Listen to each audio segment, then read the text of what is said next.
2009 public hearing of the Board of Architecture Review. I appreciate everyone in attendance today and put a special welcome out to some historic preservation students with us this evening. The board was established by zoning ordinance in 1958, and our first historic district was Gratz Park. We now have a total of 14 historic districts throughout the county. The board, which is appointed by the mayor and conferred by the Urban County Council, is a part of the Division of Historic Preservation. The Preservation Office maintains a full-time staff to assist you with your projects. The board encourages and recommends that all applicants use them as a resource. The Preservation Office is located at 101 East Vine Street in room 220. It is our procedure to consider applications in the order in which they are listed in our agenda. In each case, we'll have a presentation by the staff and hear any additional comments from the applicant. The board will then ask questions or make comments regarding the application and then hear any comments from other interested parties. The chair will then ask the board members to enter a motion. If you'd like to address the board this evening, please come to the microphone and state your name and address for the public record. I would also ask that you please write your name on the sign-in sheet by the door so that all the information may be recorded correctly. I'd also like to note the following staff approvals before we begin a review of applications. There are many items that staff can approve, eliminating the necessity for most applicants to appear before the board. This evening, there are a total of 10 approved applications, and I'll need to read those into the record quickly. In the Aylesford Historic District at 428 East Maxwell Street, repair chimneys at Gratz Park. Historic District at 258 Market Street, landscape yard. In the Woodward Heights Historic District at 364 Merino Street, rebuild deck. In the South Hill Historic District at 371 South Upper Street, replace siding and gutters and restore eave. In the Seven Parks Historic District at 213 Dantzler Court, replace storm windows. In the Woodward Heights Historic District at 700 West Maxwell Street, re-roof structure.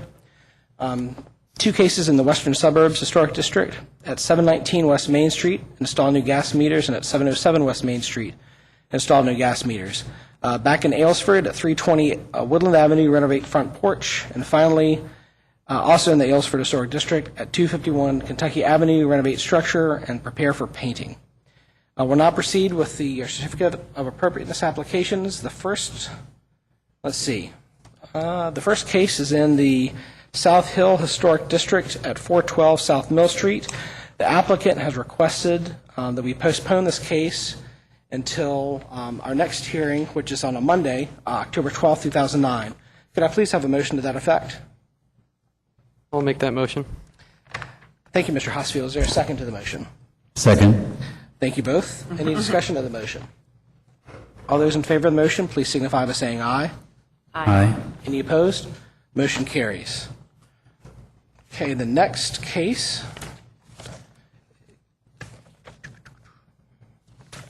is in the Western Suburbs Historic District at 628 West Short Street. The scope of the work is to change footprint and roof design of the addition. Is the applicant present? Sir, if you'd like to come forward and give us your name and address, please.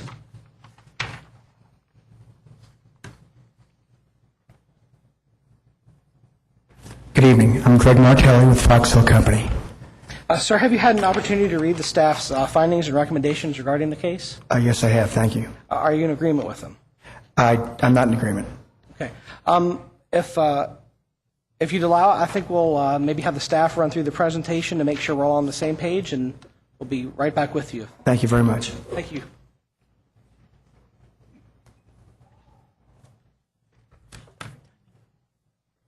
Mr. Giacchio, if you would, sir. All right.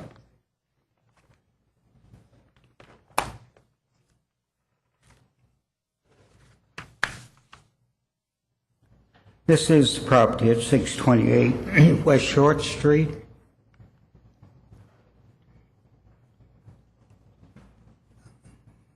As you recall, the applicant received the COA at this year's July the 8th board meeting to remove an existing one-story, 6-foot wide by 26-foot, 5-inch long rear porch and to construct a 2-story, 6-foot wide by 26-foot, 5-inch long wide addition having a hip roof design. So that's the existing structure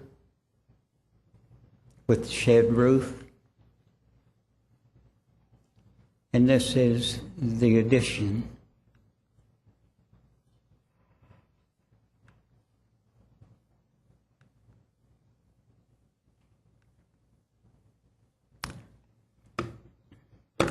This past month, on a routine visit of the Western Suburb Historic District, staff noticed that the roof of the addition had been constructed in a gable design in lieu of the hip design as approved. The applicant was notified and has responded with a new set of drawings and is requesting that the board at this time grant a COA to change the roof design of the addition from hip to gable, change the width of the addition from 6 foot 0 inches to 7 foot 5.5 inches, and to terminate the band board shown on the rear elevation at the second floor level of the addition at a point adjacent to the door jamb openings rather than extending same along the side elevations to the corner board of the existing structure. We've listed the guidelines for your reference. The proposal to change the roof, our findings are, the proposal to change roof construction of the new addition from a hip to an asymmetrical gable design is found to be inappropriate, not within the guidelines. Guidelines 2A4C states additions should be compatible design in keeping with the original building's design, roof shape, materials, color and location, windows, doors, and cornice heights. The original structure never had an asymmetrical gable design. And Randy, could we see the submitted drawings? All right, thank you. And on the west elevation,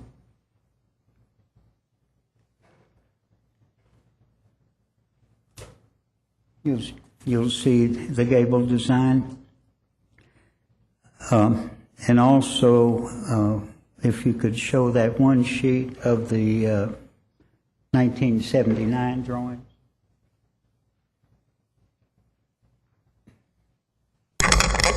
Excuse me. This actually shows how this asymmetrical gable had occurred. The original gable of this rear L came up, and you can see it came down in this direction. An earlier porch shed roof came up to this point, and then this addition done in 79 actually gave that gable that asymmetrical look. Guidelines 2A4E also state additions should reflect characteristics of the current period of design but be compatible with the original building. In addition, staff finds that the gable roof line overwhelms the small rear yard as well as the streetscape along Clare Alley. Although the proposal to increase the width of the new addition by a foot 5.5 inches decreases further the length of the rear yard, staff finds that this change to be appropriate provided the construction of the addition's roof is returned to the hip design.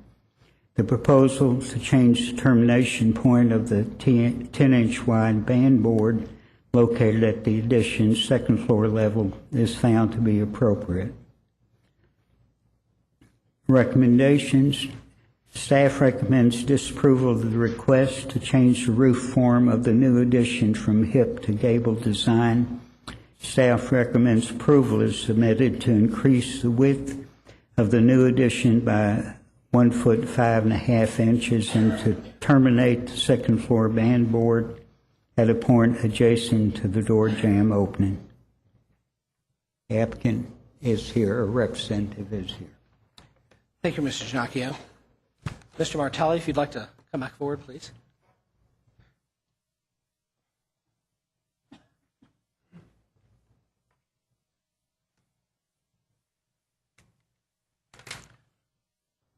I want to thank the staff for their approval of the 1 foot 5.5 inch addition.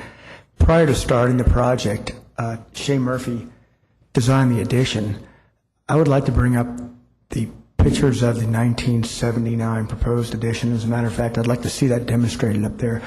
I brought Chris Kelly out from Pogue Engineers. He's the past president of the Northside Neighborhood Association. We looked at the existing foundation of the building, excuse me, and Chris and I had a discussion about it, and it was our intention to load the proposed addition on the foundation that was there. Once we started the project, we excavated around it. We found that the foundation was 12 inches deep and would not support the weight of the foundation. I called Chris, and we came up with an alternative foundation design. And to do that, to have a brick veneer on the bottom of it, which the original house does have and the addition did not have, it was poured concrete in place. It required that we extend it and create a bond beam in place with some piered footings. So we did that to accept the weight of the foundation. It was my intent to follow the proposed design, which shows a hip on the design. However, the original house had a asymmetrical gable, which is clearly demonstrated up there. The addition, so the dotted lines was the original building, kind of a salt box roof shape. The addition, which was done in '79, has an asymmetrical roof shape. When we went and started to frame the roof with a hip design as shown on the plan, it's a requisite for a hip to be level because it has to land on a level surface. And upon investigation, the roof or the walls on the right-hand side of the existing house up there are actually 9 inches taller than they are on the left-hand side. So the hip would not work geometrically. It was an absolute impossibility. So what we did is we went with the design that was already in place. I didn't change it. That's the way it was built, and just extended that out. So I had a mathematical problem. It couldn't resolve itself. So we went with what was in place, which is clearly asymmetrical, as was the original structure asymmetrical.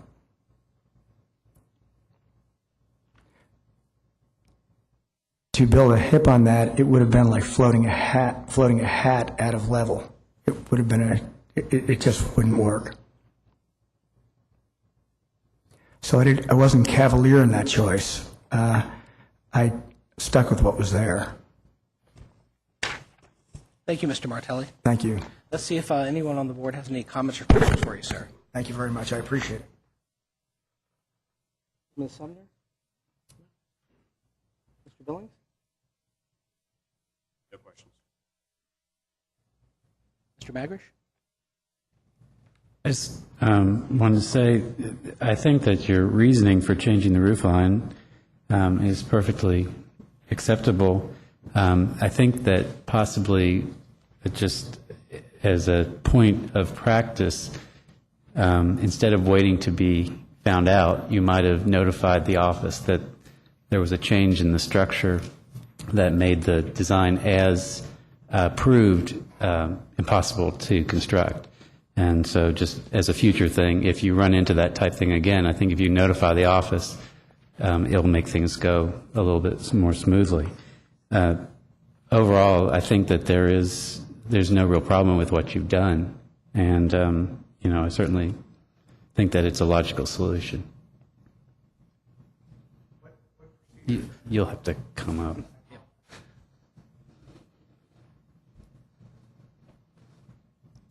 So to avert this type of discourse in the future, what would be the appropriate procedure? Should I appeal to the staff and inform them? Just simply notify the staff, and they'll steer you in whatever direction needs to happen. Okay. If it does mean that you have to come back before the board, which you had to do anyway, that might be part of it. But in some cases, that might be able to be approved at a staff level or something like that. So it's just notifying them is the big thing. Okay, I certainly appreciate that. Thank you. Okay, well, thank you. I'll abide by that as well. Functionally, Thank you. it's for applicants' protection, because if you build in, if your construction is not in conformity with what has been approved with a COA, then technically that structure is illegal, and the city could actually come in and make you remove that. So it's just always better to make sure your building conforms exactly with the COA that was issued. Whether the city does that or not is another question, because this board doesn't have enforcement powers, but just so the audience knows and people who may be watching on TV, the city functionally, legally could bring an action to has the structure either be removed or brought in conformity with the COA. Okay, so in the future, contact the staff immediately. I'll make sure I'll make a point to do that. I certainly appreciate it. Thank you. Mr. Hatfield, you have any comments or questions? I don't have anything to add. I think what Mr. Magrish said is right on. Thank you very much. Would anyone in the audience like to make any comments this evening? Hearing no comments. No, you're okay. I just want to make sure that you're good. Okay. I would certainly entertain a motion regarding this case, please.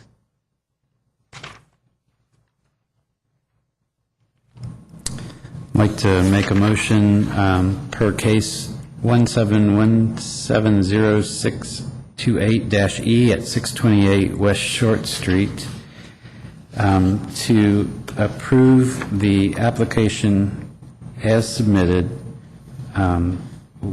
disregarding the one staff recommendation of the return to hip roof design, citing the guidelines 1.A.4.C and, 2A,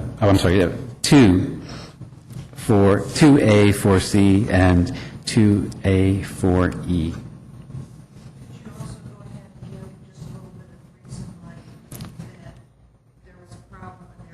Yes, that, of course, is citing the applicant's explanation of the changes in elevation between the two sides of the house, making a hip roof difficult, if not possible, to construct on that site. And the foundation. Thank you, Mr. Magrish. Is there a second to the motion? Second. Thank you, Mr. Billings. Any discussion of the motion? All those in favor of the motion, please signify by saying aye. Aye. Any opposed? Motion carries. Sir, thank you very much. The next case is in pardon me for just a second, the Gratz Park Historic District at 201 North Mill Street. The applicant has requested a postponement until the October 12th, 2009 public hearing. Could I have a motion to that effect, please? I'll make that motion. Is there a second to the motion? Second. Thank you both. Any discussion of the motion? All those in favor of the motion, please signify by saying aye. Aye. Aye. Any opposed? Motion carries. The next case is in West 3rd Street. North side, thank you. 449 West 3rd Street, install and change openings. The applicant has requested a postponement until October 12th, 2009. Could I please have a motion to that effect? So move. Thank you. Ms. Sumner, is there a second to the motion? Second. Thank you, Mr. Billings. Any discussion of the motion? All those in favor of the motion, please signify by saying aye. Aye. Any opposed? Motion carries. I have three other items of business. That concludes the certificate of appropriateness applications for this evening. I do have three other items of business. First, just to make everyone aware again, the next hearing will be on a Monday instead of a Wednesday, and it's October 12th, 2009. It'll be at 5 o'clock here in council chambers. The second item of other business, I'd like to check in with the Conceptual Review Bylaw Subcommittee. Mr. Chairman, I'm pleased to report that the subcommittee has met, and we have begun drafting a proposed amendment to the bylaws that would include a provision for expressly allowing for conceptual reviews and providing for proper due process and notice for those hearings, or for that aspect to be a part of our meetings and hearings. Thank you, Mr. Billings. The final item I have is just to make everyone aware that there will be a training session on Saturday, beginning at 8:30 in the morning in the Phoenix Building, in the 7th floor conference room for Board of Architecture Review members, and I believe there's going to be some other commission and committee members in attendance. It's training for being on boards and to help facilitate, run meetings, and be aware of standards and guidelines and creating customer-friendly environments. Just make everyone aware of that. And if there's no additional business this evening, would certainly entertain a motion for adjournment. So moved. Is there a second to the motion? Second. Thank you both. Any discussion of the motion? All those in favor of the motion, please signify by saying aye. Aye. Aye. Any opposed? Motion carries. Thank you, everyone.